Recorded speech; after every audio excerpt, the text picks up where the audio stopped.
Dernier mardi de ce premier mois de l'an 2020. Mesdames, Messieurs, bonjour et bienvenue. Nous sommes donc le mardi 28 janvier, plus que quelques jours avant la fin de ce mois très stressant pour la plupart des gens.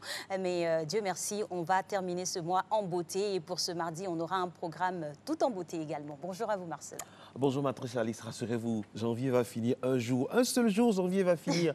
Merci d'être en notre compagnie, mesdames et messieurs, quel que soit le temps, le matin, très tôt, ou du moins dans l'après-midi, c'est selon. Dégustez matin bonheur à votre manière. Bon réveil à toutes et à tous. Aujourd'hui au menu, l'état de droit, l'état du droit. Vous le savez, chaque mardi se conjugue à l'aune du droit, avec aujourd'hui un thème très important, le licenciement abusif. À quel moment l'employé est dans ses droits, à quel moment le patron, le responsable est également dans ses droits. Voici l'image du jour. Tout de suite, Alix, nous allons à la Dame de Fer. Exactement, qui nous accueille dans la somptueuse ville Lumière de Paris. Aujourd'hui, on vous offre cette vieille dame-là qui, depuis plusieurs décennies maintenant, fait le bonheur des amoureux en particulier, nous dit-on, bien sûr. Eh oui, c'est l'un des monuments les plus visités au monde. La Dame de Fer qui fête son anniversaire, 28 janvier 1887. La construction a été entamée, en tout cas, le 28 janvier 1887. C'est un monument de référence et a inscrit son nom dans l'histoire de la France. Qui n'a jamais rêvé d'une déclaration d'amour au pied de cette tour, n'est-ce pas, madame? Ness. Et Dieu merci, on l'a vécu. Et, oui. Et le restaurant aussi, hein, le fameux restaurant, il faut louer, il faut réserver au moins 5 à 6 mois, voire 1 an à l'avance, avec un magnifique chef qui fait des merveilles. Et puis le Champ de Mars, où quand vous allez, il y a vraiment un concentré de toutes les nationalités du monde. C'est l'endroit où vous pouvez être et vous croire sur la tour de Babel, tellement il y a des nationalités, il y a des langues différentes. Et oui, effectivement. En tout cas, à mettre sur la liste des choses à faire avant de quitter ce beau monde. Et puis, on a encore vraiment en cœur ce qui est arrivé à l'une des icônes de la NBA, icône intemporelle, Kobe Bryant, qui s'en est allé avec sa fille et 7 autres personnes. Nous avons vraiment nos pensées qui courent vers toutes ces familles-là. Et puis également, il y a aussi les frères d'ici, juste à côté, au Burkina Faso et au Mali, qui sont touchés encore malheureusement par les affres du djihadisme. Du terrorisme, et vraiment, nous sommes de tout cœur avec ces personnes-là. Et puis également, aujourd'hui, Alix, nous allons parler de cybersécurité avec quelqu'un d'Idoine, quelqu'un de responsable dans ce circuit-là qui fait beaucoup pour la sécurisation de l'Internet. C'est Cyriaque Bogou. Exactement, champion national dans la matière, le digital. Cyriaque Bogou sera avec nous pour nous parler de la sécurité avec une question très directe. La cybersécurité, c'est quoi? Mais il nous donnera la réponse dans quelques instants. Pour parler comme les Ivoiriens, la cybersécurité, c'est quoi même? C'est quoi même? Il y a quoi dedans? C'est qui dedans? Alors, on aura aussi nos amis du Fréquence 2, la fréquence la plus jeune de la bande FM. Ils seront là, Isaac Dosso et toute sa bande. Avec eux, on va vraiment passer de très bons moments. Matin bonheur, dans 30 secondes, on aura vraiment le premier flash. Il y en aura 3 tout au long de cette édition de la matinale, pendant que Cyriaque fait son entrée magistrale dans ce studio. Oui. C'est le moment de l'homme au gilet. C'est Régis, c'est parti.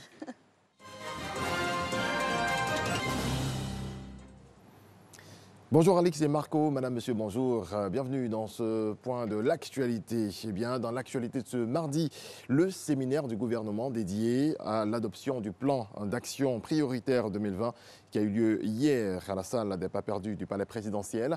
Il était consacré à l'adoption du plan stratégique de 5 axes, notamment le renforcement de la sécurité en vue de la cohésion et la paix, ainsi que l'intensification de la lutte contre la vie chère. Le président Alassane Ouattara s'est donc félicité du déroulement des travaux, non sans encourager les membres du gouvernement à redoubler d'efforts. Regardons. Le gouvernement a fait d'importants efforts dans le sens de la modernisation de notre pays et de la transformation de l'économie ivoirienne depuis ma prise de fonction en 2011, dans les conditions que nos compatriotes, je suis sûr, n'ont pas oubliées. Les acquis en matière de paix, de sécurité, de réconciliation, de mise en place d'institutions, de croissance économique forte et inclusive doivent être consolidés tout au long de cette année. Alors, les grands chantiers qui ont permis de réaliser les importants progrès de ces dernières années doivent être accélérés. Il s'agit notamment de la poursuite de politiques macroéconomiques et financières saines, car j'étais très fier à Chatham House et au Royal African Society à Londres de vanter votre performance macroéconomique, qui est parmi les meilleures au monde. Taux de croissance annuel moyen de 8%, ce qui veut dire qu'en 9 ans, nous aurons doublé le PIB de notre pays. Taux d'inflation d'à peu près 2%, déficit budgétaire environ 3%, sauf l'année 2017 en raison des mutineries et de l'année 2018, les conséquences des augmentations de salaires dues à ces mutineries. Autrement, la gestion macroéconomique a été quasiment parfaite. J'ai rarement vu un pays avoir une performance aussi forte sur autant d'années.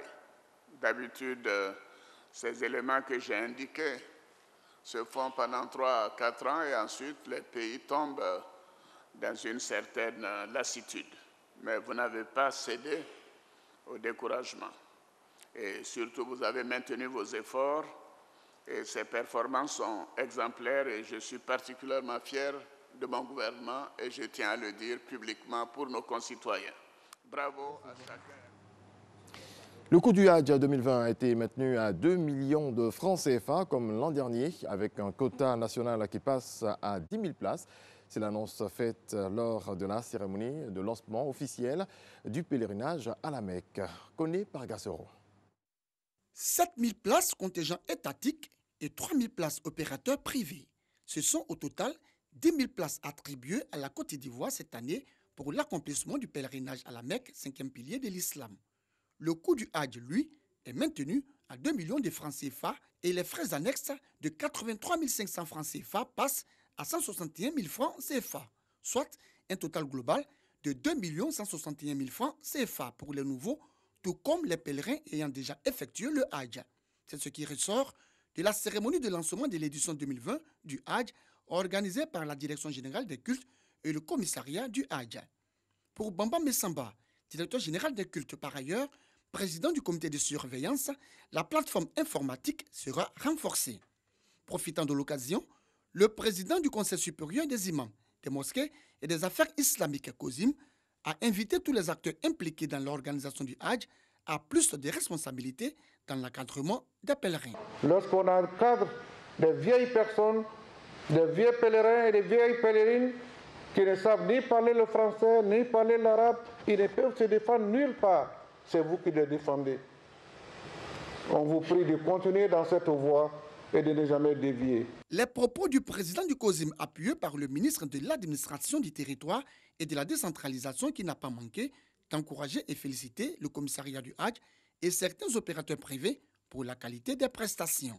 Lorsque un travail est bien fait, lorsqu'une œuvre est bien accomplie, il faut être reconnaissant envers celui qui le fait, envers celui qui l'accomplit. La réalité, c'est qu'aujourd'hui, le gouvernement ivoirien est fier de l'organisation du Hajj. Et cette fierté, nous la tirons de la qualité de l'encadrement qui est dispensé aux pèlerins ivoiriens en terre sainte d'Arabie Saoudite. Nous la devons au commissariat au Hajj, qui est reconnu par les autorités saoudiennes comme l'une des entités les meilleures en Afrique, sinon la meilleure en Afrique. Les conseils du président du COSIM et les encouragements du ministre Sidiki Diakité, bien perçus par les organisateurs du Hajj, qui entendent s'améliorer afin de permettre aux pèlerins d'accomplir avec quiétude leurs devoirs sacrés. Selon la Direction générale des cultes, cette année, les consultations pré-pèlerinage auront lieu du 10 février au 10 avril 2020. Les inscriptions, elles, sont fixées du 12 février au 13 avril 2020. Cette cérémonie de lancement du Hajj a bénéficié du soutien de plusieurs membres du gouvernement et des représentations diplomatiques accréditées en Côte d'Ivoire et en Arabie Saoudite. Plus de 150 milliards de francs CFA pour aider à la lutte contre le sida, la tuberculose et le paludisme. Le don des bailleurs est géré par le CCM à Côte d'Ivoire, l'instance de coordination nationale qui a réuni les acteurs de la lutte contre ces pandémies. Voilà, c'est tout pour ce 6h. Merci de votre attention. On se retrouve à 6h30 pour développer l'actualité africaine. Très exactement. Merci à vous, Merci, Régis Cauchy. Régis. Et on est dans pas longtemps. Alors, ressources renforcées pour vous permettre de passer d'agréables moments en notre compagnie. Aujourd'hui, pour le fitness, vous aurez à découvrir notre nouveau coach, le coach Diabaté, qui vous invite tout simplement au fitness.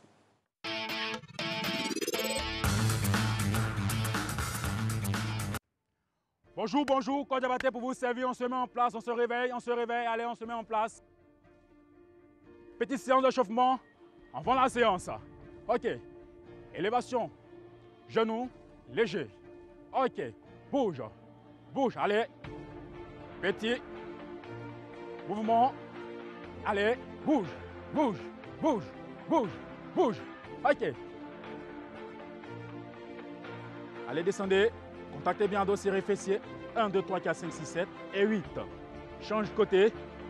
1, 2, 3, 4, 5, 6, 7 et 8. On revient. On se met en place.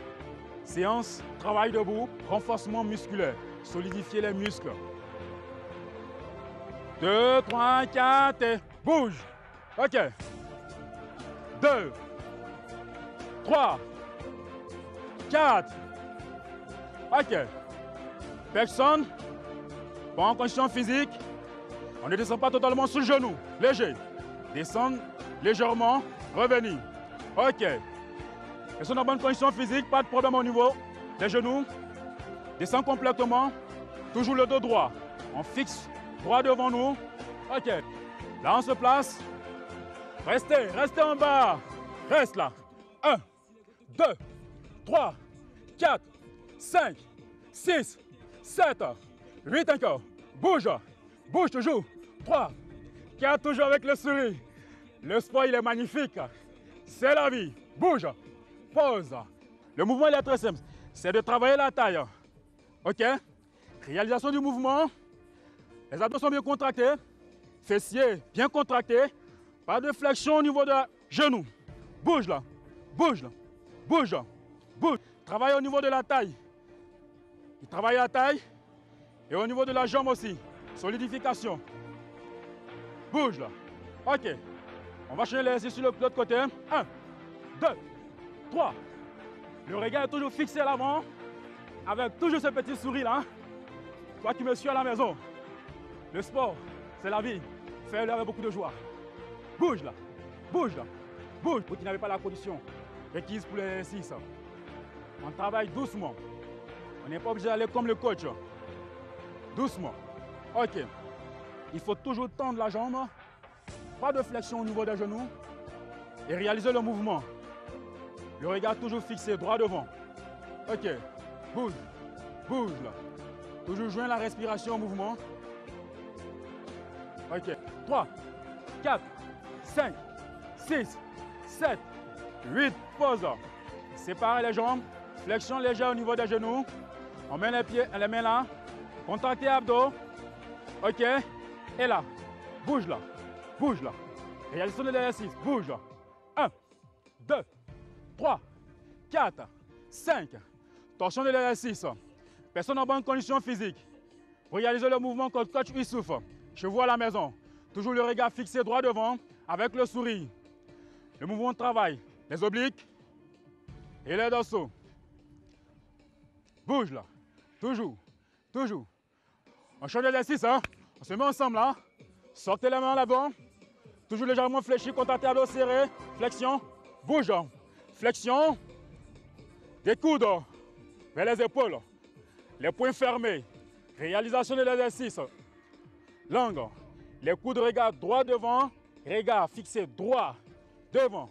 Bouge là. Toujours souris. Toujours souris. Souris là. Là. Là-bas. Élévation. Élévation. Bouge. Travaillez toujours. Biceps et triceps toujours. Renforcement musculaire. Avec toujours ce petit sourire là. Ne pas obligé de travailler comme coach Diabaté que je suis. Regardez derrière moi. Vous avez deux choix. Coach Marie-Noël, pour des personnes qui ne sont pas en condition physique.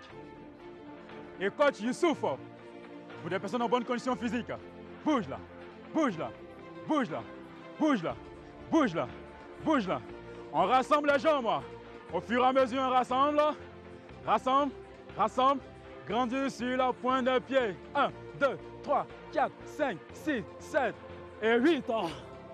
Le sport, il est difficile, mais c'est vital. On a mis des annonces là. Excusez-moi, c'est l'émotion et surtout la joie de retrouver ce coach dynamique-là, très apprécié de toute la famille de la matinale ici, parce que vraiment on était en fusion avec lui. Merci coach Diabaté, normalement on devrait le retrouver demain. C'est le 3e coach de la saison. Exactement. Et puis, vraiment, chaque coach a son identité et tout ça c'est pour faire du bien, pour qu'on se sente en bonne santé. Allez, maintenant nous allons passer à l'histoire du petit-déj. Aujourd'hui nous allons du côté de la Turquie.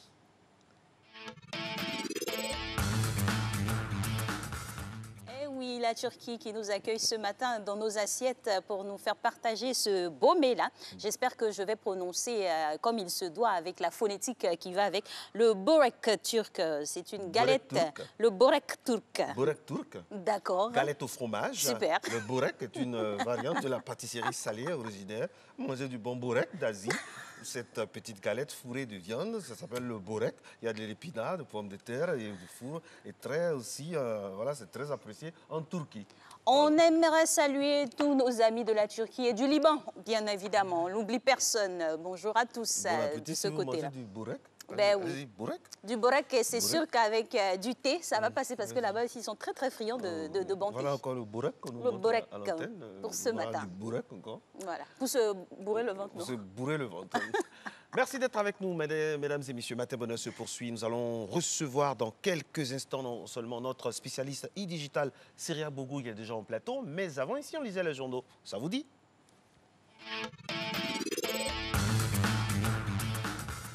C'est sûr que ça nous dit exactement. C'est sûr qu'on aime lire les journaux ici, bien sûr, par le truchement de notre cher Renaud Kobiak, qu'on retrouve maintenant. Bonjour à vous, Renaud. Bonjour, Alix. Bonjour, Renaud. Bonjour, Marco. Et on démarre. L'ensemble de la presse nationale ce jour se fait l'écho du séminaire gouvernemental qui s'est tenu hier. Au cours de cette activité, dont l'objectif est d'adopter le plan d'action prioritaire du gouvernement pour cette année 2020, le président de la République a déclaré à l'endroit des ministres « Les ambitions politiques ne doivent pas nous écarter de nos objectifs ». Selon Fatmat qui relaie cette information concernant l'élection présidentielle, la sécurité ou encore la lutte contre la pauvreté, le gouvernement veut faire plus et mieux. Le patriote n'allait pas rater l'occasion de donner aussi sa vision par rapport à cette rencontre ministérielle. Oui, et le confrère qui barre à sa une à ce sujet, séminaire gouvernemental 2020, les 5 priorités de Ouattara. Selon le quotidien qui cite le chef de l'État, Alassane Ouattara, a dit au ministre « Ne nous éloignons pas de l'objectif principal. Dans 6 ans, le débat sur la CEI pourrait être ouvert ou encore les acquis doivent être consolidés. » Et autre organe, mais toujours le même sujet. Et c'est avec Le Jour Plus qui lance à sa une cette exhortation du chef de l'État à l'endroit des membres du gouvernement que l'ambition des uns et des autres ne vous écarte pas de l'esprit d'équipe. Le chef de l'État a indiqué qu'il insistait sur l'intégrité, le sens de la responsabilité et le don de soi. Le confrère, pour terminer, souligne les 3 priorités du Premier ministre Amadou Gon Coulibaly pour 2020, au nombre desquelles figure la sécurité sur toute l'étendue du territoire national en vue de la tenue d'élections apaisées. Allô l'expression, qu'est-ce que vous nous dites ce matin ? PDCI, RDA, après la ruée vers le RHDP ou encore entourage de Bédier, tout est mélangé. Le confrère désigne ceux qui, selon lui, ont pourri l'ambiance dans le royaume de Nzueba. Plus de détails dans l'expression de ce jour. Et on nous apprend ici que la production d'or de la Côte d'Ivoire est en hausse. Oui, la production nationale d'or est en hausse de 8% selon l'intelligent d'Abidjan. Le ministre des Mines et Géologie était à Blolequin où il a pris part à une cérémonie au cours de laquelle cette information a été livrée par les responsables de l'une des plus grandes carrières aurifères du pays. À cette occasion, Jean-Claude Kouassi a indiqué que le chômage est la première cause d'exclusion. Et puis le Hajj 2020, ça y est, c'est officiel, c'est lancé. Oui, et le coût du pèlerinage à la Mecque pour cette édition est maintenu à 2 millions de francs CFA. Selon Sidiki Diakité, ministre ivoirien de l'administration du territoire et de la décentralisation, qui a donné cette information, les inscriptions débutent le mercredi 12 février 2020 pour prendre fin le lundi 13 avril 2020. Et à noter que le quota national de places selon Abidjan.net passe à 10 000 cette année et est réparti comme suite. 7 000 pour le contingent étatique et 3 000 pour les opérateurs privés. Merci à vous, Renaud. C'est sur Merci. cette note religieuse qu'on se reverra demain, religieusement. Pour un autre Tranquille, ouais, pèlerinage de religieusement. l'info, pour Bien un autre évidemment. pèlerinage au cœur des journaux. Bien évidemment. Merci à vous. Belle journée. Alors, nous, on poursuit cette belle émission en compagnie de notre cher consultant de la chronique e-digital, en la personne du champion Cyriaque Gogou, qui nous parlera de sécurité en matière de digital, juste après jingle.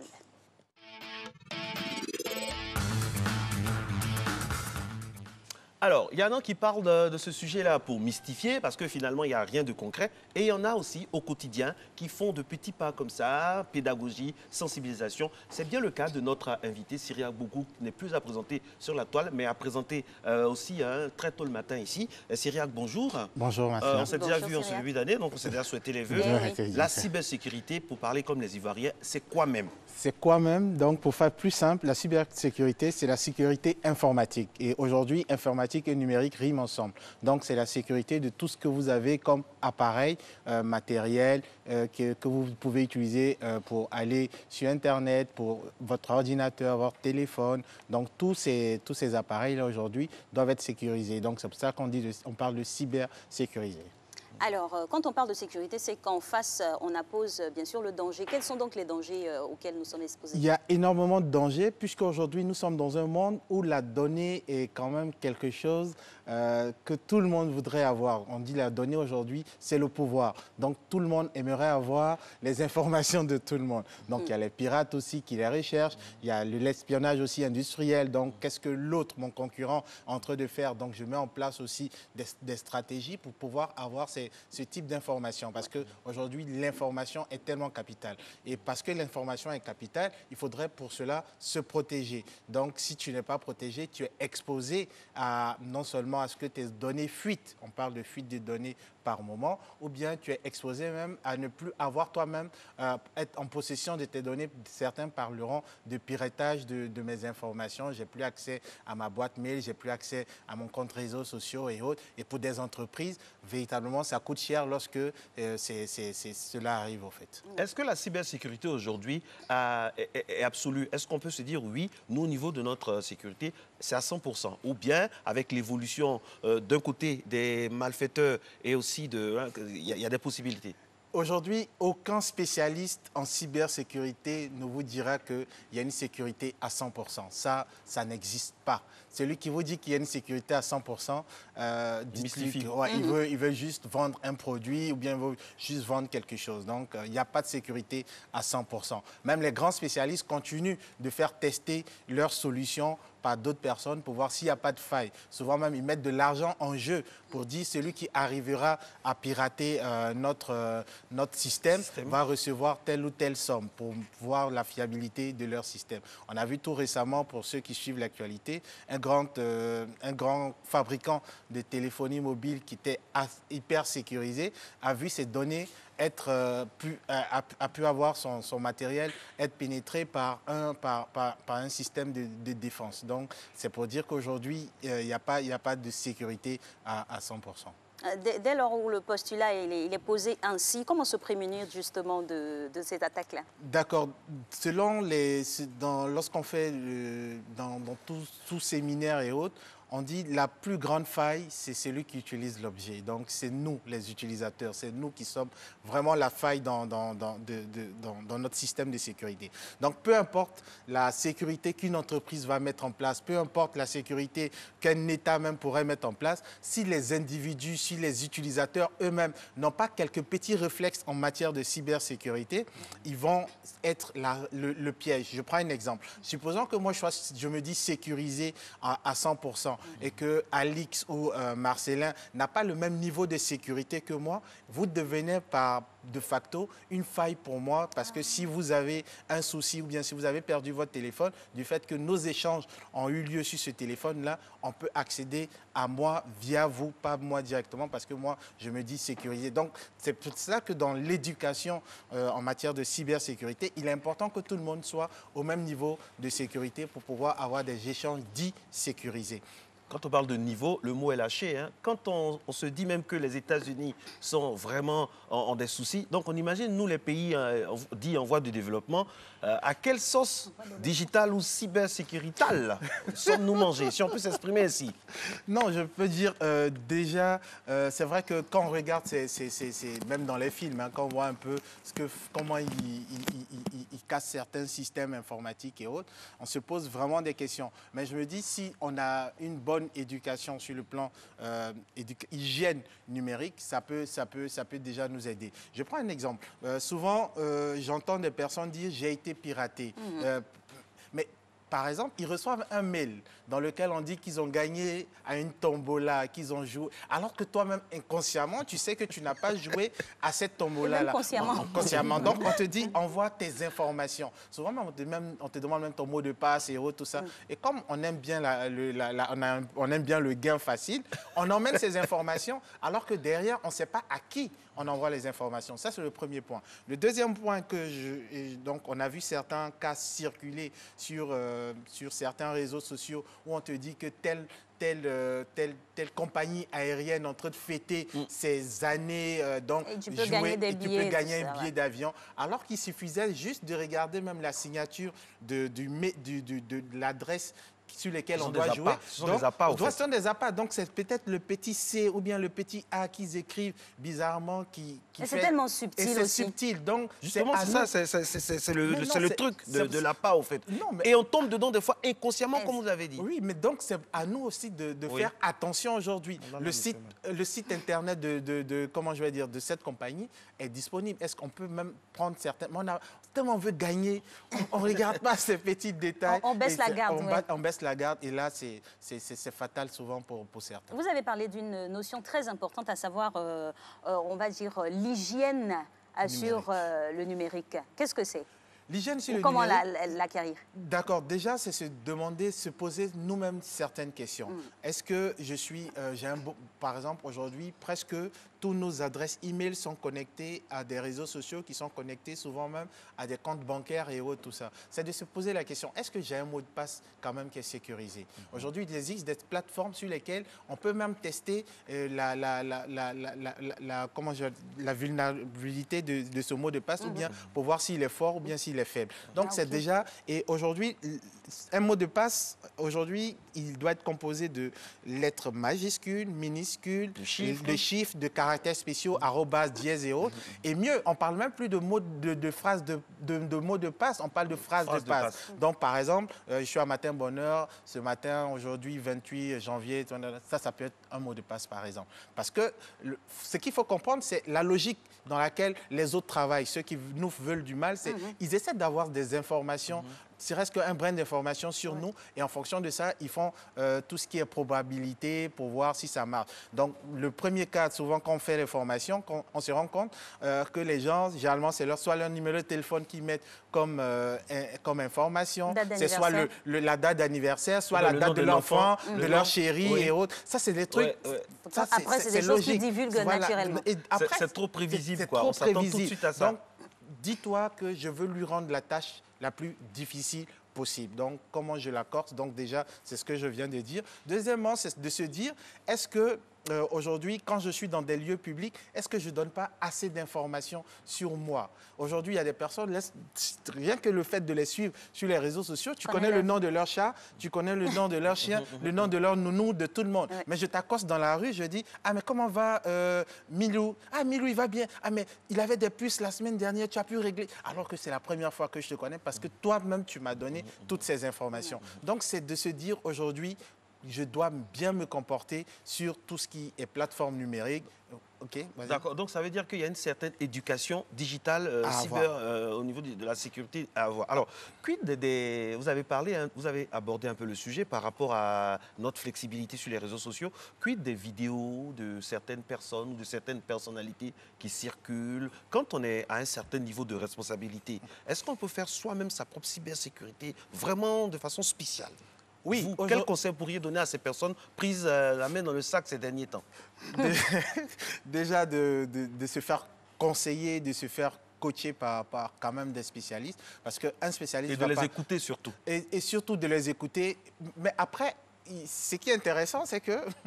On en fait les frais, donc on en tire les leçons. Et il nous rappelle encore pour venir travailler, donc ça fait plus d'argent. Voilà. On en tire les leçons. Vous souhaitez le... S'il ne veut pas écouter les conseils. Alors, écouter, ça veut dire quoi? Vous écoutez, écouter, c'est-à-dire c'est mettre en pratique ce que l'expert vous a dit de faire ou de ne pas faire. Mais après, chacun, c'est vrai, quand il est seul, a envie de s'amuser un peu, mais bon, ça a son coût. Après, c'est de se dire, une question qui est vraiment fondamentale, c'est en termes de sécurité, c'est se dire, est-ce que ce que je vais faire est plus important que ce que je vais perdre? Ça, c'est une des questions qu'on se pose rarement. Ce qui fait que, par exemple, j'ai envie d'une application. Je me rappelle qu'il n'y a pas si longtemps que cela, j'étais dans une cérémonie et ils ont organisé un jeu. Et ils ont dit, pour jouer à ce jeu, téléchargez telle application et c'est par cette application-là que vous allez pouvoir jouer au jeu. Quand j'ai vu ça, je suis allé sur l'application. La première question que j'ai cherché à voir, c'est quelles sont les conditions d'utilisation, à quoi m'expose cette application. Mais quand j'ai vu ce à quoi j'étais exposé, qu'on pouvait donner mes informations à un tiers, que toutes les informations que je donnais pouvaient être réutilisées par... J'ai dit, bon, qu'est-ce que je gagne? Je gagne quoi? Ça n'en vaut pas la peine parce que je ne sais pas qui va réutiliser. Donc souvent, on clique sur des applications, suivant, sans lire les conditions parce qu'on s'est dit c'est petit, c'est en anglais, c'est ceci, c'est cela. Mais derrière, on ne sait pas ce qu'on perd, nous. Je prends par exemple, l'année dernière, il y a une application qui a beaucoup marché sur les réseaux sociaux. C'était une application qui faisait vieillir les visages. Mais la condition qui était derrière, c'est que cette image de vous vieilli, derrière, lui, peut la revendre à des organes publicitaires et autres, tout ça. Donc, demain, si tu vois ta photo sur un 12 mètres carrés, ne sois pas étonné parce que tu as donné ton accord en voulant utiliser cette application parce que ça buzz, ça fait chier. Ton accord pour vieillir. Voilà. Donc, après, ne te plains pas que ta vieillesse fasse de l'argent à quelqu'un d'autre. En tout cas, on en apprend avec vous et puis on va rester avec vous juste après le bloc météo info qui se déclenche tout de suite.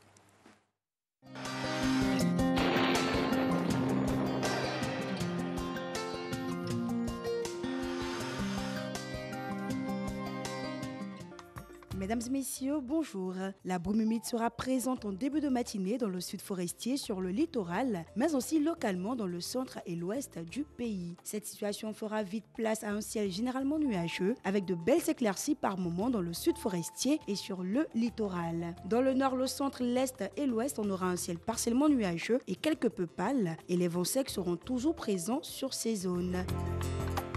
Pour les variables de cette matinée, 25 degrés à Abidjan, 23 à Diaké, 20 degrés à Bondoukou, 22 à Boaké, 23 degrés à Daloa, 21 à Dimbokro, 24 à Gagnoa, 20 degrés à Korogo, 14 degrés à Moyi-Odiene, 26 à San Pedro, 25 degrés à Sassandra, 24 à Tabou et 20 degrés à Yamoussoukro.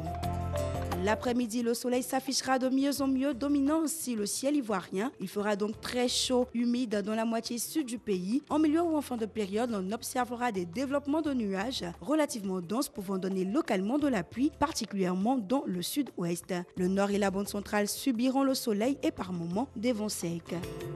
Pour les variables de l'après-midi, 33 degrés à Abidjan, 34 à Diaké, 36 degrés à Bondoukou, 35 à Boaké, 36 degrés à Daloa, 37 à Dimbokro, 35 degrés à Gagnoa, 36 à Korogo, et Odiene, 33 degrés à San Pedro, Sassandra et Tabou et 36 degrés à Yamoussoukro. Merci de nous avoir suivis. Très belle journée à toutes et à tous.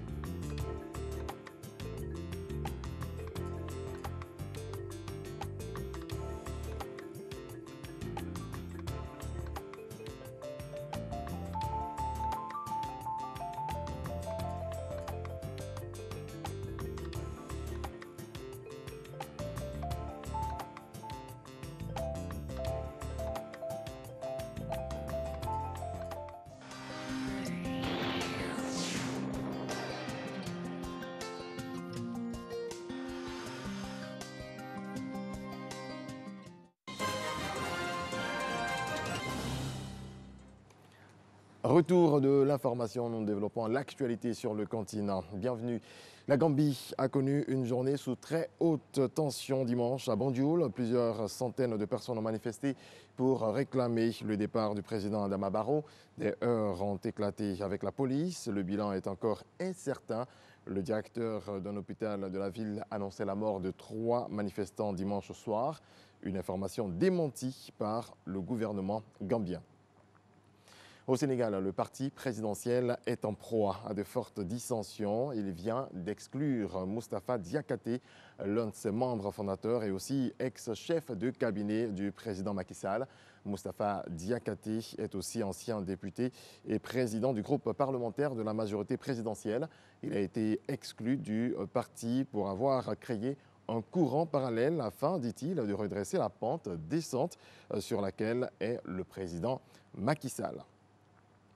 Tunisie, l'activiste et blogueuse Lina Ben Mini est décédée à l'âge de 36 ans. Les hommages pleuvent pour honorer celle qui incarnait le combat d'une génération qui avait fait éclore la révolution en 2011. Elle doit faire l'objet d'obsèques nationales.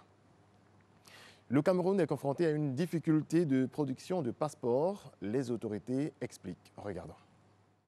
Ça grouille d'usagers ici au commissariat à l'immigration de Yaoundé.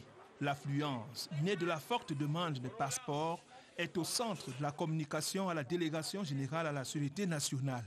Nous sommes en partenariat depuis plus de 40 ans avec une entreprise britannique qui nous livre régulièrement les carnets de passeport. Il se trouve qu'au milieu de l'année 2019, cette société a cédé la partie production de passeports à une autre entreprise. Le changement de l'entreprise en charge de la production de ce document s'est accompagné d'un dispositif hautement sécuritaire. Je puis te rassurer, nous avons reçu le 10 janvier 2020 les paramètres que cette nouvelle structure nous a envoyés. À la direction de la police des frontières, la production du précieux sésame est traitée avec diligence selon les cas. Nous traitons les cas urgents, c'est-à-dire les cas de maladie, les évacuations sanitaires, les étudiants boursiers. Les agents de la police demandent aux usagers de rester patients en évitant de verser dans les pratiques répréhensibles. D'ici peu, rassure-t-on, la situation sera normalisée.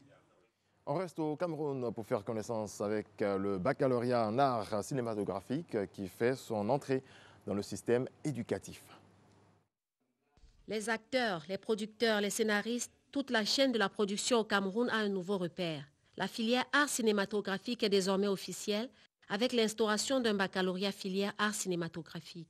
La première cuvée de personnes amenées à transmettre est connue. Cette formation en art cinématographique nous a apporté un nouveau regard du cinéma parce que le cinéma dans le monde et particulièrement dans le Cameroun était perçu comme le fait de voir des images. Ce projet qui voit le jour a été porté par plusieurs ténors du cinéma au Cameroun. Le baccalauréat des arts cinématographiques qui démarre va propulser le cinéma en termes de création d'abord. Nous espérons, nous, que tous ces jeunes qui vont se former ne sont pas là pour être des réalisateurs, pour être des scénaristes. Il y aura des producteurs, il y aura des distributeurs, donc des gens qui vont mettre en avant le côté purement économique de l'entreprise cinématographique. C'est une possibilité qu'on donne aux détenteurs du baccalauréat art cinématographique de mettre en exergue son imagination. C'est un projet gouvernemental. C'est dans ce cadre-là que s'inscrit cette formation, c'est l'ouverture de la filière art cinématographique. Parce que nous avons pensé qu'il y a des niches d'emploi dans le secteur du cinéma. Vivement que ces séminaristes mettent en pratique les connaissances reçues en ramenant le public dans les salles de cinéma, en faisant des stages à l'extérieur pour l'amélioration du cinéma camerounais. La 62e cérémonie des Grammy Awards se tenait dimanche à Los Angeles. Outre l'hommage au basketteur Kobe Bryant, décédé quelques heures plus tôt, la soirée dédiée aux prestigieuses récompenses de la musique américaine a également mis en lumière, également mis la lumière sur Angélique Kidjo. La chanteuse béninoise a remporté le trophée du meilleur album de musique du monde. Merci de votre attention. À 7h, nous reviendrons notamment sur la mort de Kobe Bryant et le reste de l'actualité internationale. Et puis encore une fois, très sincères félicitations à l'une des grandes prêtresses de la musique africaine internationale, Angélique Kidjo. J'imagine qu'on doit être très très heureux du côté de Ouida, de Porto-Novo et pourquoi pas de toute l'Afrique et toute l'Afrique noire en général. Merci infiniment et félicitations encore à la Tata. Allez, Matin Bonheur se poursuit avec un créneau très important, la cybersécurité, le monde délicat mais passionnant de la cybersécurité. Cyriac, on revient à vous. Vous êtes point focal pays de la communauté Afrique francophone des données ouvertes. Justement, c'est quoi les données ouvertes? Les données ouvertes, ce sont des données comme on le dit, qui sont ouvertes, mais qui permettent aussi... Ça me fait sourire. Non, ça me fait sourire. On parle de sécurité, de données ouvertes. On parle de données ouvertes. Non, ça plus... Mais les données ouvertes font partie de la sécurité aussi. Oui, les données ouvertes font partie de la sécurité, mais pour cela, il faudrait que ce soit bien encadré. Voilà, pour ne pas que cette donnée ouverte, pour que, par exemple, moi, j'ai besoin d'une information qui est dite publique et autre, lorsque je parle là-dessus, il y a un piège sur cette information-là pour pouvoir avoir d'autres informations qui n'avaient pas été demandées dans un premier temps. Alors, dans la première phase de nos échanges, on parlait de ce qu'il y a à poster pour ne pas forcément tout dévoiler. Donc, qu'est-ce que c'est? Qu'est-ce qu'on doit poster? Déjà, éviter tout ce qui est vie privée sur les réseaux sociaux. Il ne faut pas confondre son journal intime avec la toile. Ça, je le dis toujours à des amis, même quand on fait les formations. Je dis, votre vie privée doit rester privée. Malheureusement, il y a des personnes, tu sais tout, on sait tout d'elles, rien qu'en lisant leur quotidien, leur journal sur les réseaux sociaux. Même ce qu'on ne devrait pas savoir, on le sait. Mais ceux qui veulent vous faire du mal, ils ne se fatiguent pas, vous leur facilitez au contraire la tâche. Donc, ça fait qu'ils n'ont qu'à lire et voir par rapport à comment vous nuire et ils prennent dans les informations que vous-même, vous avez données délibérément. Donc, c'est ces questions-là. Après, en termes de ce qu'il faut dire et de ce qu'il ne faut pas dire, c'est, par exemple, le conseil qu'on donne lorsqu'on forme, c'est en plus de ne pas parler de sa vie privée, il y a certaines personnes qui aiment bien donner leur position. Je suis là, je suis là, je suis là. Après, tu peux retracer facilement l'itinéraire de ces personnes-là. Tu sais où il habite, tu sais où il travaille, tu sais où il va à 16 heures, où il doit payer son truc. Donc, évitons ce type d'information. Si on donne une information par rapport à un lieu, il faudrait que ce soit une information qui peut peut-être aider. Je suis dans tel coin pour tel truc. Est-ce qu'il y a des amis avec qui on voudrait discuter par rapport à tel sujet? Là, ça se comprend. Mais de dire chaque fois, je suis là, à la fin, non seulement vous énervez les gens, mais vous donnez aussi des informations à des personnes qui pourraient vous guetter en griffe. Est-ce que ce que vous dites là, est-ce que ça s'applique par exemple aux influenceurs, par exemple? Si vous avez des influenceurs à un séminaire, vous leur tenez le même langage? Non, tout dépend de la personne qui est en face de moi. Absolument. Par exemple, l'influenceur, lui, il a besoin de dire où il est parce que ça lui donne une certaine notoriété ou bien un certain... comment je vais dire ça? En tout cas, ça permet de dire qu'il est là par rapport à tel ou tel travail. Donc, en fonction de la cible qui est en face de nous, lorsqu'on les forme, on leur dit... faites ceci ou bien ne faites pas cela. Mais là, comme on ne sait pas qui nous écoute, je préfère donner des informations qui pourraient aider en global, comme on le dit en Côte d'Ivoire. D'accord. On va abonder donc dans votre sens et parler justement d'informations qu'on laisse sur Internet. On a dans l'imagerie populaire cette phrase qui dit tout ce qui se passe à Las Vegas reste à Las Vegas. C'est pareil aussi pour le digital avec les histoires de VAR et tout ça. On a dit des choses antérieurement. Aujourd'hui, on veut changer de position. Ça sort comme ça sort. Comme je dis toujours... C'est pas possible. Ça sort comme ça sort. Les papos sortent. Les papos sortent, c'est pas possible. Non, mais au fait, sur Internet, je dis toujours, avant de publier quelque chose... Sur les réseaux sociaux. Même sur Internet, sur les réseaux sociaux, clique, en tout cas, remue 7 fois tes doigts avant d'appuyer sur publier. Parce qu'une fois que tu as publié, l'information ne t'appartient plus. Forcément, quelqu'un a déjà fait une capture, quelqu'un l'a déjà enregistré, quelqu'un la garde. Et aujourd'hui, on la voit avec le phénomène de VAR. C'est ça. Des personnes ont dit des choses il y a 10 ans en arrière et qui les rattrapent malheureusement aujourd'hui dans un autre contexte. Donc, évitons de dire tout. Et souvent... je pense qu'il y a aussi les émotions qui nous poussent à dire des choses sur Internet. Aujourd'hui, quand tu regardes un peu la toile, tu vois que tout le monde est euphorique, tout le monde est... Ah oui. C'est l'émotion qui guide. Non, l'émotion trompe beaucoup. Donc, faites attention lorsque... Elle est mauvaise conseillère. Voilà, parce qu'elle est très mauvaise conseillère. On dit que les écrits restent, mais au niveau des réseaux sociaux, les écrits surrestent. Il faut parler comme quelqu'un parce que ça reste à double dose. Parce que non seulement il y a les écrits et il y a tous les détails impitoyables. Alors, j'aimerais revenir sur le volet éducation, le volet pédagogie, le volet sensibilisation au niveau de la cybersécurité. On sait que vous êtes un véritable ambassadeur et nous, on profite de l'occasion pour vous féliciter pour tout ce que vous faites. Merci Alors, beaucoup, pour cette année 2020, il y a de nombreux projets aussi pour la cybersécurité. Oui, aujourd'hui, j'ai vu que dans le programme du gouvernement, on a parlé de sécurité par rapport aux élections qui vont venir. Et pour parler de cela, déjà, il y a des données sensibles comme le fichier électoral.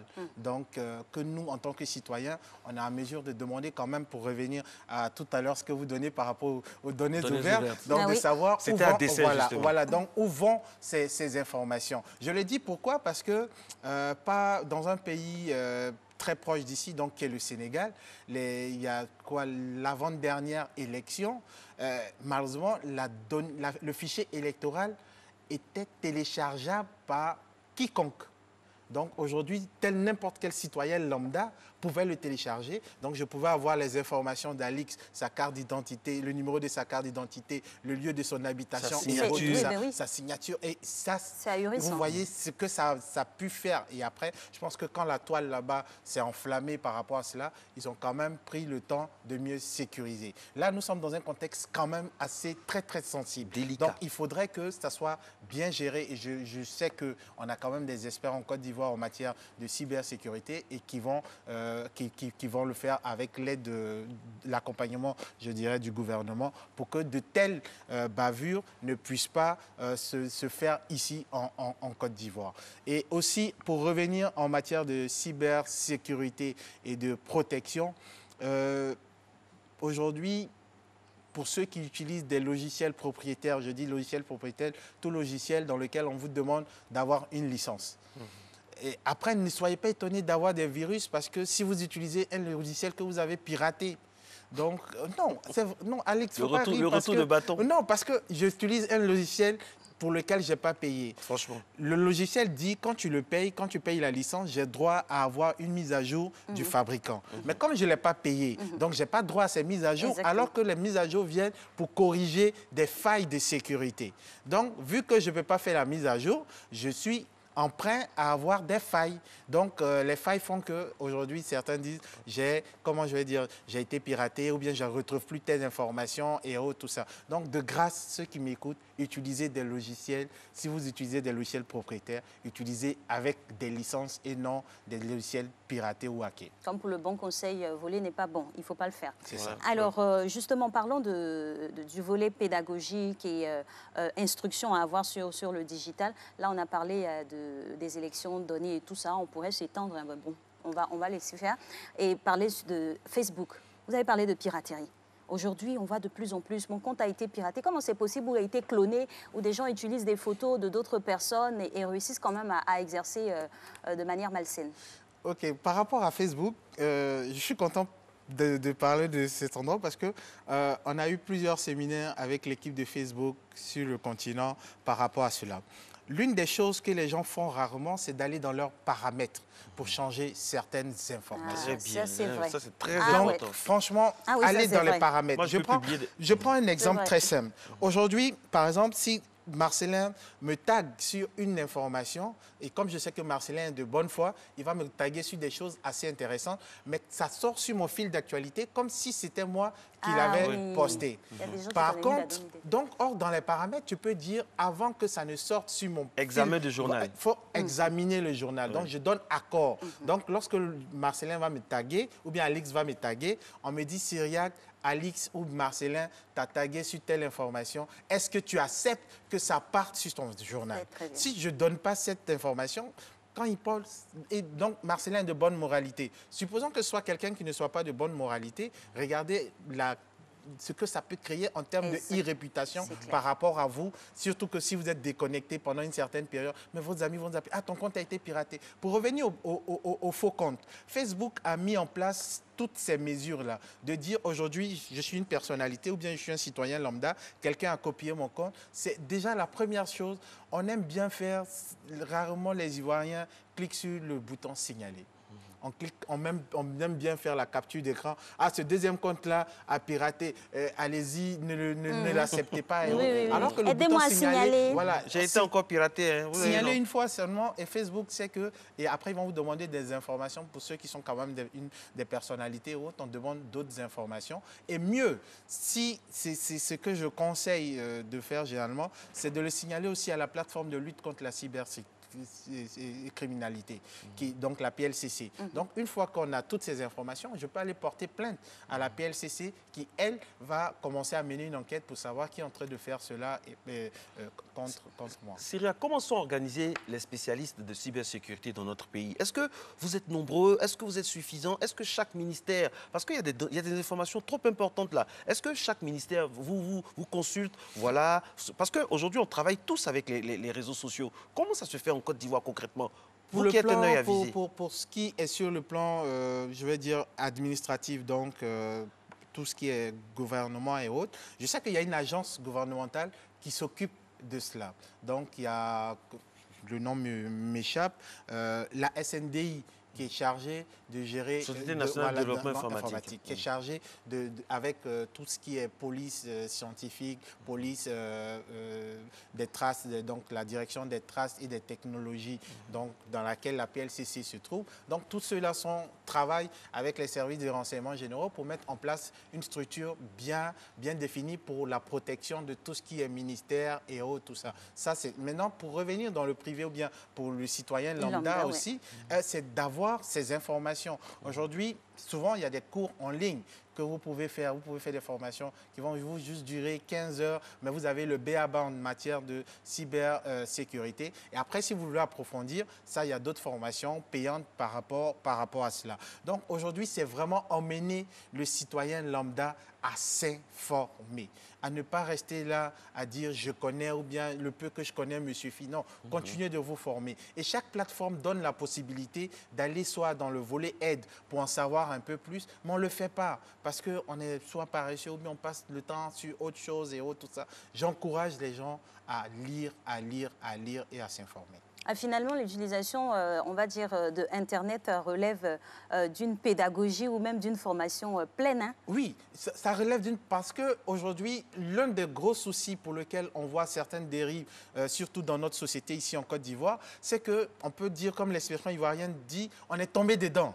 On n'a pas été préparé à cette utilisation-là, ce qui fait que ça va dans tous les sens. Or, si on était préparé, s'il y avait eu cette éducation, on aurait eu une utilisation responsable des réseaux sociaux. Moi, mon utilisation des réseaux sociaux ne sera pas forcément comme celle d'une autre personne parce que derrière, en plus des formations que j'ai eu à faire, j'ai moi-même déjà une certaine éducation qui ne me permet pas de dire certaines choses, de faire certaines choses. Mais aujourd'hui, on voit qu'Internet a donné la parole à tout le monde de dire n'importe quoi, à qui il veut. Or, dans la vie normale, je sais que Marcelin, quand je le vois, je ne peux même pas lui dire bonjour parce que non seulement c'est un aîné, mais aujourd'hui, tellement... Mais tu es mal habillé, tu es ceci. Non. Et tu vois, donc ce qui fait qu'on a un gros problème d'éducation. Moi, je résume toujours ça sur le problème de l'éducation. Ça dépend de comment tu es éduqué, c'est comme ça que tu vas te comporter malheureusement sur les réseaux sociaux. Et c'est tellement vrai ce que vous dites là, Syriac, parce que c'est un problème sociétal, hein, sociologique même. Notre manière de consommer Internet ne va pas avec nos réalités africaines. On est sur tout le monde, vous avez dit. Hein. Je prends un exemple concret.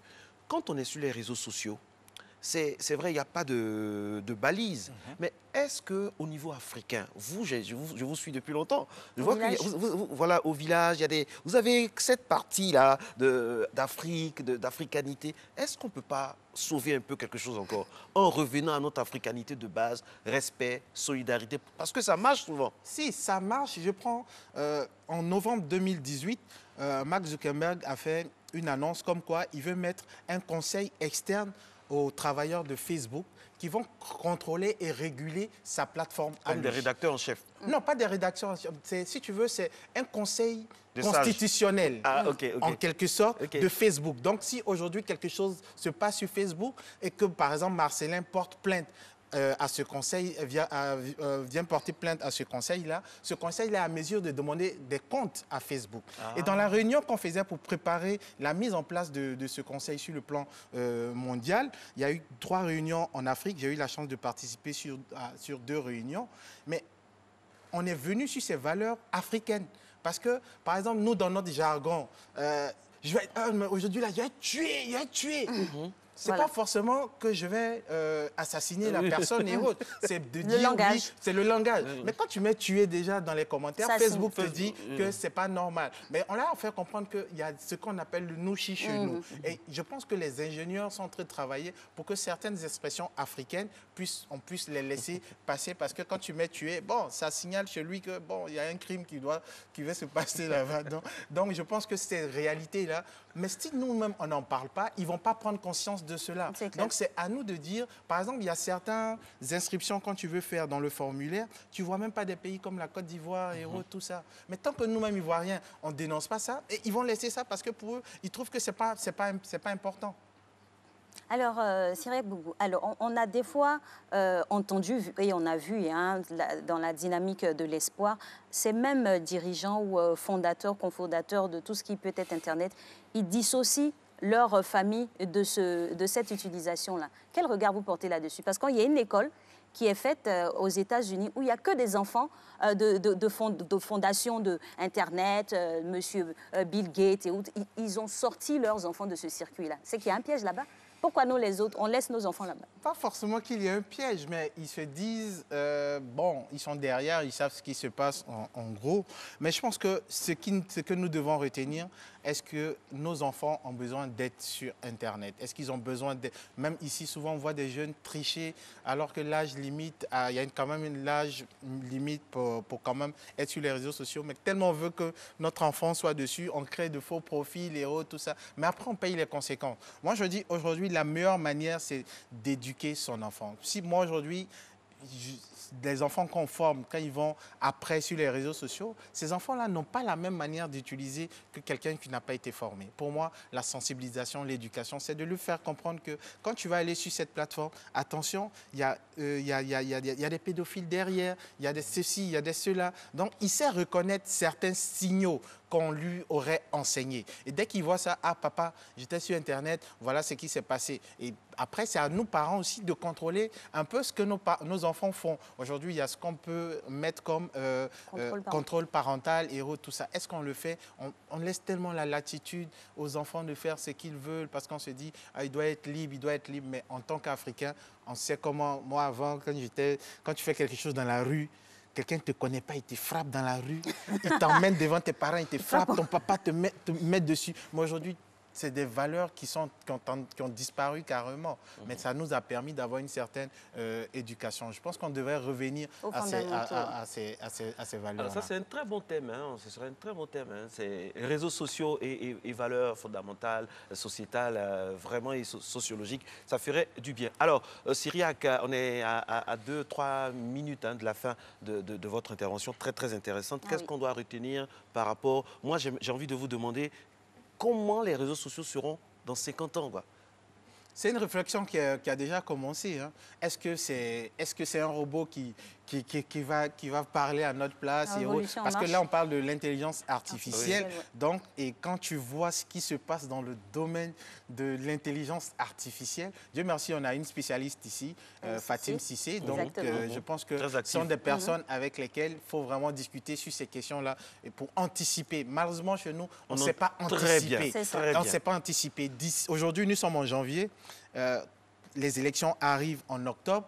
Comment on régularise cette partie des réseaux sociaux-là jusqu'en octobre pour qu'on parle de paix, pour qu'on parle en tout cas, qu'on se sente en sécurité déjà sur ces réseaux sociaux. Est-ce que les spécialistes sont associés? Est-ce que tous les acteurs sont associés? Dans d'autres pays, c'est ce qui se fait. On se dit, bon, il y a une problématique qu'on sent venir à telle période. qui venons, on fait un séminaire de réflexion, tout le monde réfléchit là-dessus et on pose et on met en application ce qui est ressorti du séminaire. Donc je pense que c'est un appel aussi que nous lançons non seulement aux autorités, mais à toutes les parties prenantes de vraiment parler, de nous rassurer, parce que ce qu'on lit un peu aujourd'hui sur les réseaux sociaux font que chacun est dans sa coquille, chacun a peur. Justement, ce que vous avez dit, c'est intéressant. Il nous reste pratiquement 1 minute. Que seraient vos recommandations donc, pour apaiser un peu, parce que franchement, ça enfle, hein, il faut le dire. C'est vraiment de penser que nous sommes, c'est un seul pays qu'on a.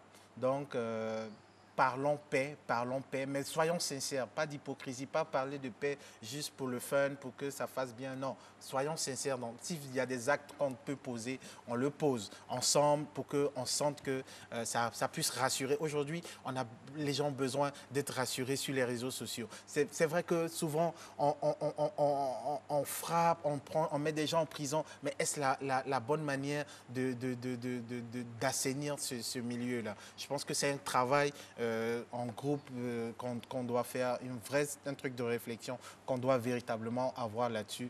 Et bon, je pense que votre plateforme est la mieux placée pour lancer ce type de débat. Et puis moi, ce qui me désole, à plus d'un titre, c'est que c'est vrai que quel que soit Alpha, on a des intellectuels. On a des gens, on a des sachants. Quand je parle d'intellectuels, ce n'est pas forcément ceux qui sont allés à l'école, des personnes sages de notre pays, de notre continent. Le fait d'être dans un parti ne doit pas annihiler toutes nos choses concrètes, quoi. Quand quelque chose n'est pas bien, même quand ça vient de mon camp, il faut reconnaître que ce n'est pas bien. Là, comme ça donne un exemple. Parce que l'histoire nous regarde et nos enfants nous regardent, que ce soit sur les réseaux sociaux ou ailleurs. Merci infiniment à vous. Merci. Excellente journée, mesdames et messieurs. Matin Bonheur se poursuit. C'est dommage qu'on ne puisse pas s'étendre sur ces thèmes-là parce que le temps est fini. Alix, aujourd'hui, 28 janvier, on va parler de droit dans quelques instants. Ce sera avec Maître Yapobi, qui, j'imagine, est déjà sur notre plateau. On va parler d'un thème très intéressant, le licenciement abusif. Exactement. Licenciement abusif, comment cela est encadré? Quels sont les recours des victimes, entre guillemets? On nous dira qui est victime d'ailleurs de licenciement abusif. Ce sera dans quelques instants. Même pour l'heure, on vous emmène à avoir une petite fibre éco-citoyenne et d'entrepreneuriat, bien évidemment, avec la quête d'abattoirs propres pour notre santé.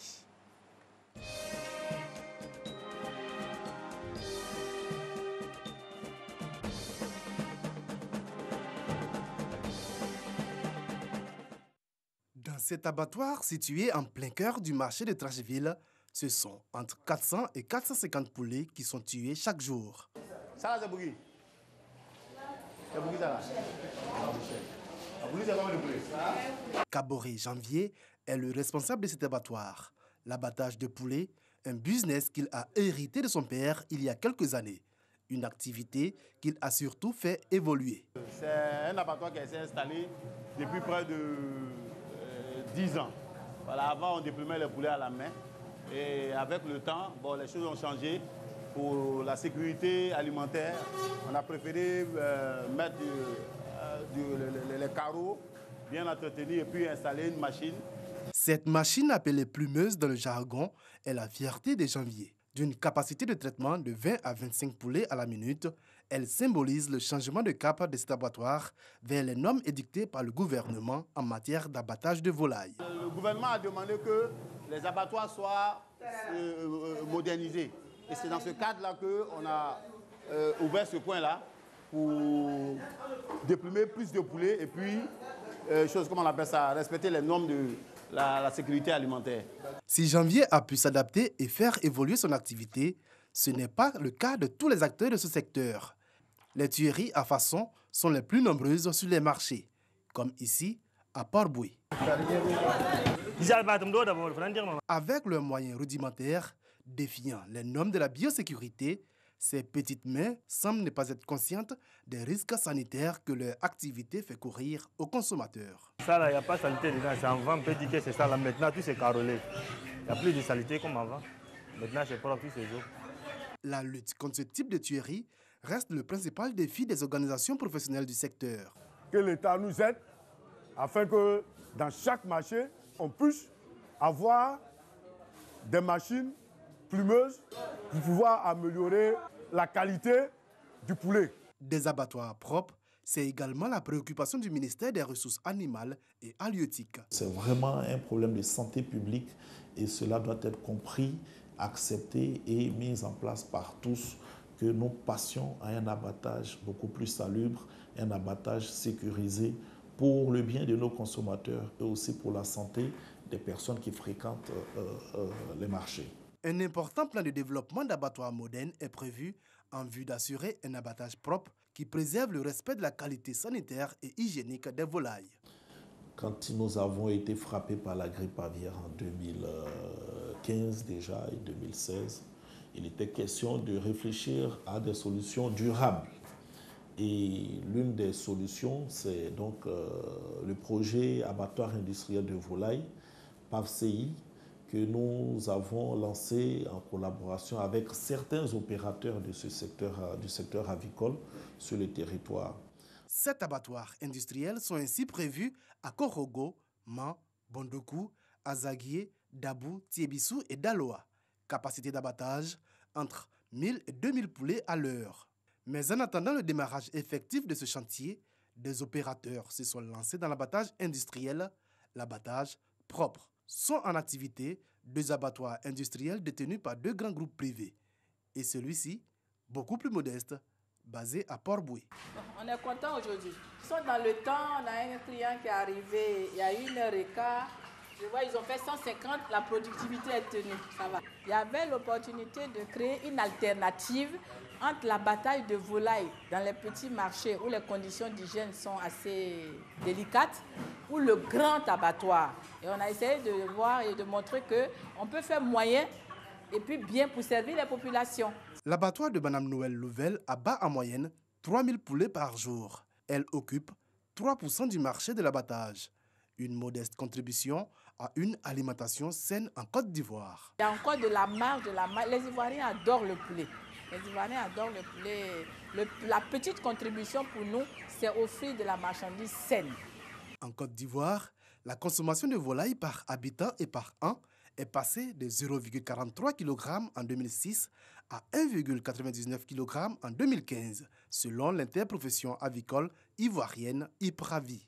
La production nationale de viande de volaille étant, elle, passée de 30 000 tonnes en 2013 à 52 000 tonnes en 2017.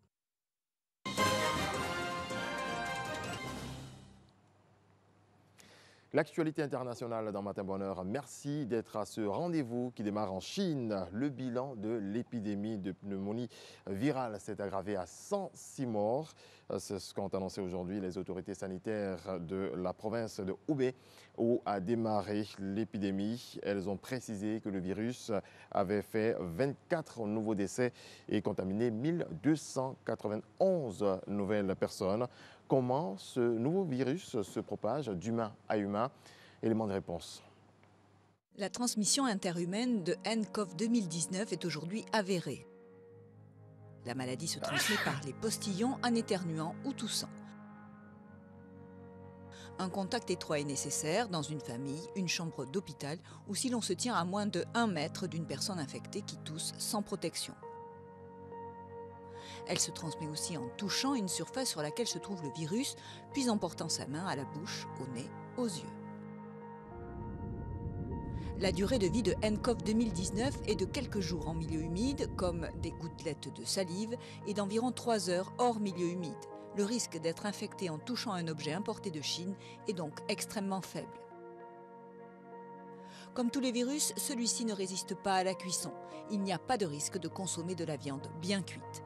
Le coronavirus ne peut pas non plus être transmis par l'eau et pour l'instant, aucun cas de transmission par voie sexuelle n'a été avéré. Les mesures d'hygiène standards, lavage de mains régulier, nettoyage des surfaces, tout ou éternuement dans son coude ou dans un mouchoir en papier que l'on jette sont efficaces. Des manifestants palestiniens protestent contre le projet de paix américain pour le Moyen-Orient dans la ville de Gaza, alors que le Premier ministre palestinien, Mohamed Shtayyeh, appelle la communauté internationale à le boycotter car il le juge trop favorable à Israël. Donald Trump a affiché son optimisme hier en recevant Benjamin Netanyahou, assurant que son plan de paix qu'il présentera aujourd'hui avec le Premier ministre israélien avait bien une chance d'aboutir malgré l'opposition catégorique des Palestiniens. Au Liban, des échauffourées éclatent entre manifestants et forces de l'ordre dans le centre-ville de Beyrouth, près du Parlement, alors que les députés et ministres libanais se réunissent pour voter le budget 2020. Le pays connaît sa plus grave crise économique depuis la guerre civile entre 1975 et 1990. Le chef Kei Kobayashi est devenu lundi le premier japonais à se voir décerner 3 étoiles en France par le guide Michelin. Ce cuisinier adepte du minimalisme est à la tête du Kei, un restaurant en plein centre de Paris. Grand amateur de cuisine française, il s'est formé à l'école de Gilles Goujon et Alain Ducasse, où il a inventé son fameux bar cuit. Merci infiniment, Régis. On se retrouve demain, toujours avec le même plaisir. Matin Bonheur se poursuit avec maintenant l'état de droit. L'état du droit, vous le savez, c'est tous les mardis comme ça. Aujourd'hui, nous avons le plaisir d'être en compagnie de Maître Yapobi Yolande Niaba, qui va nous parler d'un sujet qui vient de façon récurrente, hein, le licenciement abusif, le cadre sexuel, et puis qu'est-ce que ça recouvre tout ça, quand est-ce qu'il y a licenciement, quand est-ce que c'est abusif, et puis on aura aussi des cas concrets. Juste quelques secondes de patience, juste après ça.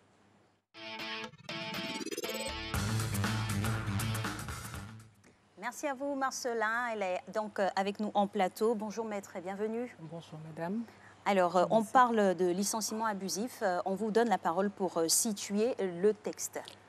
Alors, le contexte... Contexte et texte. Qui dit licenciement fait référence nécessairement au contrat de travail. Et le contrat de travail est régi par des textes. Les textes qui régissent le contrat de travail sont principalement le Code du travail. Et celui en vigueur actuellement est celui du 20 juillet, adopté en 2015. À côté de ce Code du travail, vous avez les conventions collectives interprofessionnelles, et celle principalement qui est utilisée, c'est celle de juillet 1977, donc qui est assez vieillissante, qui mérite d'être révisée, mais c'est celle-là qui est en vigueur dans ces dispositions qui ne sont pas en contradiction avec le Code du travail de 2015. Voilà. Et puis, vous avez tout l'arsenal de décrets d'application qui sont pris pour préciser l'application des textes de loi du Code du travail. Merci beaucoup, maître, de situer le contexte dans lequel nous allons graviter. Alors, à quel moment parle-t-on de licenciement? Alors, avant de parler de licenciement, il faudrait peut-être que je vous définisse qu'est-ce que c'est que le contrat de travail. Parce que qui dit licenciement, comme je vous disais tout à l'heure, fait référence à un contrat de travail.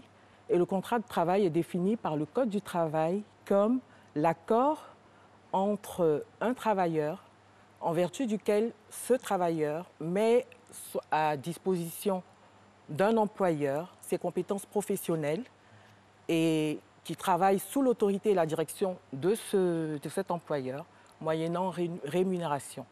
Donc, c'est ça la définition du contrat de travail, où l'on retrouve d'un côté le travailleur, de l'autre l'employeur, et puis les conditions dans lesquelles se fait le service. D'accord. Dès lors que ce contrat est établi, on a les droits et obligations des deux parties. À quel moment intervient le licenciement, on va dire tout court, puis abusif après? Voilà. Alors, le licenciement, on va dire que c'est une modalité de rupture du contrat de travail. Et comme vous l'avez bien dit tout à l'heure, le contrat de travail suppose des obligations de part et d'autre, des parties. Et c'est en cela qu'il est dit un contrat synalagmatique, qui crée des obligations et chez le travailleur et chez l'employeur. Alors, ce type de contrat est, comme on dit, libre. Ça veut dire que c'est la volonté des parties de rentrer en relation contractuelle, comme c'est de la volonté des parties aussi de se libérer de ces liens contractuels. Donc, même si cette liberté est reconnue et prônée des parties de se libérer du contrat de travail, il n'en demeure pas moins que les modalités des contrats de rupture sont prescrites par la loi et il faut pouvoir les respecter au moment de la séparation. Et c'est lorsque l'on ne respecte pas ces ces modalités, on va dire, qu'on peut considérer que le contrat se révèle abusif, le licenciement, pardon, se révèle abusif. Il faut préciser quand même que quand on parle de licenciement, on fait référence à la rupture, à l'initiative de l'employé, de l'employeur, pardon. Donc, le licenciement, c'est l'employeur qui prend l'initiative de la rupture du contrat de travail. Et en face de cela, vous avez la démission qui, elle, est de l'initiative du travailleur. OK. Là, on a situé le contexte de la loi dans notre pays. On a parlé, bien sûr, du contrat de travail, du licenciement. Là, maintenant, puisque le thème y est afférent, à quel moment on parle du volet abusif du licenciement? Alors, poser comme ça la question est un peu délicate pour moi, avocate. C'est le but. Parce que comme vous savez, l'avocat, il défend une cause. Hein. Et selon qu'il défend le travailleur ou l'employeur, il va justement s'employer à relever ce qui va servir sa cause. Donc, une même cause peut avoir des éléments qui vont être des éléments, comme on va dire, qui permettent de dire qu'il y a un licenciement abusif, et puis présenter des éléments pour lesquels on peut plaider en faveur peut-être d'un licenciement qui soit légitime. Le tout est pour l'avocat de relever les éléments qui vont servir sa cause. Alors, si vous voulez que je vous donne une définition quand même du licenciement abusif, je vais être obligée de me mettre dans une posture plus neutre, qui est celle du juge notamment. Et on a tout l'arsenal des décisions de justice qui sont rendues, qui font aussi le droit et qui permettent de définir qu'est-ce qu'un licenciement dit abusif. Voilà. Et donc, c'est la notion globalement retenue, c'est que le licenciement, pour être légitime, doit être motivé par une juste raison. Voilà. Et la juste raison, elle est laissée à l'appréciation du juge, notamment, justement. Et globalement, ce qu'on attend de l'employeur, c'est qu'il n'utilise pas de motifs fallacieux pour se débarrasser de son travailleur. Et donc, le motif doit être juste. Et dans les motifs, vous avez plusieurs types de motifs de licenciement qui peuvent être des motifs liés à la personne même de l'employé. Et là, par exemple, vous pouvez soulever l'incompétence du travailleur. Donc, c'est un motif personnel à l'employé. Donc, l'incompétence de l'employé, simplement sa maladie, qui rend le maintien des liens contractuels impossible. Vous pouvez avoir aussi la faute lourde du travailleur qui va justifier son licenciement. Ça peut être une faute moins lourde aussi, qui va aussi justifier son licenciement. Et selon que le licenciement est fait pour faute lourde ou pour faute simple, les conséquences pécuniaires seront différentes. D'accord. En gros, ce que je peux vous dire. D'accord. Alors là, je pense qu'avec ce qui suit, là, on sera très à l'aise, et surtout vous, dans votre qualité de juge, parce qu'on a des cas pratiques qui nous ont été d'avocate. Oui, là, vous avez joué le rôle de juge, on revient à l'avocate, et avec un cas pratique qui nous est exposé à vous précisément. Cas d'abandon de poste. Monsieur X est vigile dans une société de gardiennage. Il tombe malade. Il va consulter un tradipraticien du quartier qui lui fait savoir qu'on lui a rejeté un sort. Il décide d'aller se faire soigner au village, mais vu à la délicatesse du sujet, il préfère ne rien en dire à son employeur. Après 6 mois d'absence, il se présente très amaigri à son travail et apprend qu'il a été licencié pour abandon de poste. La rupture est-elle légitime, maître? Dites-nous. Alors, d'abord, il faut savoir que l'une des obligations principales qui est faite aux travailleurs, c'est quand même de se présenter à son poste de travail. Et lorsque, pour des raisons diverses, il est amené à s'absenter de son poste de travail, il lui est fait obligation de demander l'autorisation de s'absenter. Dans le cas dont vous faites état, il est précisé, si j'ai bien compris, Oui. que l'employé décide d'aller se faire des soins dans son village. Et comme il s'agit de sorcellerie, c'est ça? Oui. Pratique occulte. Il n'a pas de pratique occulte, il n'a pas jugé utile d'en parler à son employeur. Toujours est-il qu'il se retire dans son village pour des soins et réapparaît 6 mois après. 6 mois après, bien évidemment, quand il revient se présenter à son poste, c'est sans surprise, on va dire, qu'il s'entend dire qu'il est licencié. Et l'absence du travailleur sans justification à son poste de travail constitue, a priori, un abandon de poste lorsque l'employeur n'a aucune nouvelle du travailleur. Le Code du travail permet à l'employé malade d'utiliser tous les moyens possibles pour informer son employeur de son état de santé qui l'empêche de se présenter à son poste. Il peut envoyer un frère, un cousin, faire passer un appel. Or, dans ce cas précis, l'employeur se trouve sans nouvelles, dit-on, pendant 6 mois. Ce qui a dû se passer, c'est que l'employeur a dû faire, comme c'est le cas, comme c'est recommandé dans ces cas-là, il a dû faire constater par voie d'huissier l'abandon de poste du travailleur et en a tiré les conséquences juridiques qui sont le licenciement pour faute lourde. Parce qu'effectivement, l'abandon de poste est considéré en jurisprudence comme une faute lourde de l'employé. Et la faute lourde, elle est privative de certains droits. Donc, il sera privé de droits de licenciement, il sera bien entendu privé d'indemnité de préavis. Et les seuls droits qu'il va percevoir, ce sera sa gratification au prorata du temps passé et ses congés payés également au prorata du temps passé. Il pourra prétendre à aucun dédommagement vu que la rupture est de sa faute. Okay. Là, on le constate avec les explications que vous venez de donner qu'il s'agit d'un cas typique d'abandon de poste. Nous allons aller dans un autre univers, tout en restant bien sûr dans la spirale de licenciement abusif ou pas. C'est selon cas de harcèlement de la femme enceinte. Selon Madame Z travaille comme assistante de direction dans une grande multinationale de la place depuis 10 ans. Célibataire sans enfant, elle s'est consacrée entièrement à son travail, ne comptant pas ses heures de travail, même les jours fériés, quand elle était sollicitée, à la grande satisfaction de son patron.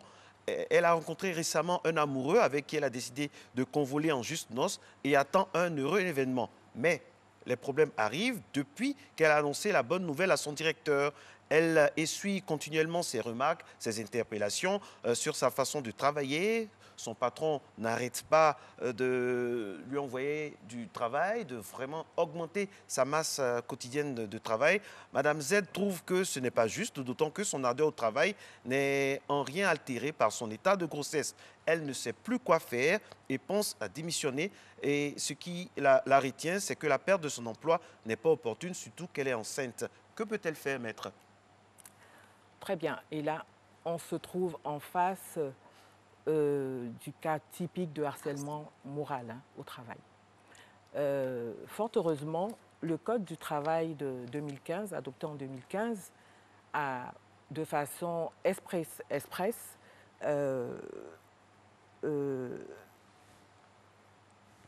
condamné, on va dire, tous les agissements de l'employeur qui s'apparente et s'analyse en un harcèlement du travailleur. Et ces comportements abusifs de l'employeur peuvent consister en des écrits. Vous pouvez avoir le cas d'un employeur qui vous envoie, qui vous bombarde, passez-moi le terme, de mails à des heures indues, 4 heures, 3 heures, 2 heures du matin, et qui attend des réponses immédiates. Ça peut être des propos qui sont de nature à diminuer le travailleur, le fragiliser moralement, lui faire perdre sa confiance en lui-même. L'humilier même. Ça peut être donc en dehors des propos et des écrits, des attitudes même, tout simplement méprisantes à l'égard du travailleur, qui le font se sentir vraiment comme quelqu'un comme inutile en fait dans l'entreprise. Et là, dans le cas dont vous faites état, la personne était reconnue pour son ardeur au travail, quelqu'un de très investi dans son travail, qui se donnait au travail sans compter, qui travaillait même les jours fériés et était quasiment à la disposition de l'entreprise. Quand on a affaire à ce genre de personnes motivées, investies, qui, pour des raisons personnelles, ça arrive, doivent passer moins de temps, disons, ne consacrent plus tout leur temps à leur travail, mais ont une vie familiale désormais à laquelle ils veulent aussi prendre toute leur part, ce qui est logique hein, quand on se marie. On a souvent la réaction de l'employeur qui, habitué à une disponibilité de tous instants de l'employé, on a des employeurs qui le vivent très mal et qui, au fur et à mesure, se disent bon, ben, cette personne, finalement, elle n'est plus à 100%. Et quand bien même elle ferait son travail dans la juste mesure, on va dire, l'employeur habitué à plus que ça peut être tenté d'avoir une attitude de harcèlement moral pour pousser cette personne à la démission. Et on arrive à des cas parfois dramatiques. Et dans le cas précis, l'employé, en plus, attend un enfant et manifestement a une grossesse bien avancée. Vous imaginez, elle se dit tentée de rendre sa démission, mais c'est le lot des femmes. Une femme enceinte de 7 mois qui se présente à une demande d'emploi, elle est à peu près sûre de ne pas avoir gain de cause. Donc, cette dame est confrontée à 2 problèmes. Celui déjà du harcèlement dont elle est victime dans son travail actuel et malgré toutes les compétences qu'elle a et sa conscience professionnelle qui est reconnue, elle est aussi confrontée à une incertitude, en tout cas temporelle, due à son état de grossesse. Alors, que faire ? Ce qu'on peut conseiller dans un tel cas, et d'ailleurs c'est prévu par la loi, cette dame peut saisir l'inspection du travail, du ressort de son lieu de travail, et demander à l'inspecteur de convoquer son employeur pour exprimer de façon plus formelle, on va dire, le harcèlement dont elle est victime. Et l'inspecteur aura pour rôle d'amener de façon amiable, dans un premier temps bien entendu, l'employeur à prendre conscience de la souffrance qu'il inflige à son employé et devra, si par bonheur l'employeur revient à des meilleurs sentiments, tant mieux, elle pourra continuer son travail. Si malheureusement les choses se passent mal et que le harcèlement continue d'être de plus en plus assidu, on va dire, le recours que cette dame a, c'est de saisir les tribunaux et demander que ces agissements-là cessent. Et le tribunal peut très bien amener l'employeur à revenir à une attitude plus conforme à ce qu'on attend d'un employé. C'est dire qu'il y a des recours qui existent dans un tel cas. Oui, il y a des recours. On va revenir avec vous le mardi prochain sur des cas concrets qu'on va poursuivre parce qu'on a la chance de vous avoir, ne vous en faites pas. On sera avec vous. Merci infiniment à vous, Maître Yapoubi. Et puis nous sommes de tout cœur avec toutes ces personnes au sein des entreprises qui souffrent des affres de licenciements abusifs et puis aussi tous les patrons d'un côté aussi qui souffrent de certaines indolences des employés. Enfin, on en a de tous les côtés. Matin Bonheur se poursuit demain dans le volet famille, le thème très attendu, dysfonctionnement sexuel au niveau du couple. Comment faire pour surmonter cette épreuve? Ce sera demain, toujours dans Matin Bonheur. À demain.